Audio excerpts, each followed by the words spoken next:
আসসালামু আলাইকুম ভাই, একটা প্রশ্ন কইতাম। এই বাবু আইছে তো না, আজ কোনটা ধরি প্রশ্ন উত্তর দি যা। কি ভাইয়া তাই কত রিফ্রেশ করতে গিয়া রিকোয়েস্ট তো সবাই করেন মানে রিকোয়েস্ট মারে কি করব লাগা দাইন তুন পাগল ভাইয়া একটা প্রশ্ন করতাম আমারে। কাকু আমার মায়াবতী বলে অসুস্থ। মারে ইয়ার বাইবুলাই রিয়ার কাকু বলার অডাই তোর মায়াবতীর হাগলে খেতে গেলে প্রশ্ন কর মুত্তর দে। ভাইয়া কিছু দেইছেন না তো, আরে বাইগা মনে তোর মধ্যে লোন যা ধর্ম থেকে কানা। হ্যাঁ যা হাগল আর ইয়ে তো আর তুই কে চাই শুনলাম তুমি নাকি মা হয়েছ।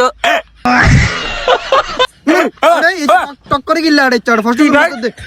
কি ভাই একটা প্রশ্ন কর মুত্তর দে। করবেন, দাঁড়ি করবেন না অন্য ভাবে? মারে আরে এই প্রশ্ন কর মু হাগলড়া। ও প্রশ্ন হ্যাঁ করেন। বলেন তো রিফ্রেশ করতে কি? জি রিপোর্ট তো হচ্ছে আপনার বগা। এইটা ইর বাগা হাগল ভাই একটা প্রশ্ন মারে মারে ই তুই কি যার মারে কি প্রশ্ন করতে কি নুন আছে? জি ভাই চিনি আছে। চিনি আছে? জি ভাই একটা প্রশ্ন করবো আমার উত্তর দেন। হ্যাঁ জি ভাই করেন। বলেন তো রিফ্রেশ করতে কি? হ্যাঁ রিফ্রেশ তো এটা ভালো প্রশ্ন, এটা যারা রাত্রে বেলা এই মুহূর্তে ফিলিংসিং এর কাজ করে। আরে ভাই রিফ্রেশ অর্থ কি এটা বলেন। রিফ্রেশ তো আচ্ছা আপনার প্রশ্নটা কি? রিফ্রেশ অর্থ কি? রিফ্রেশ তো এই রিফ্রেশ তো হচ্ছে কি আপনার বাংলাদেশ।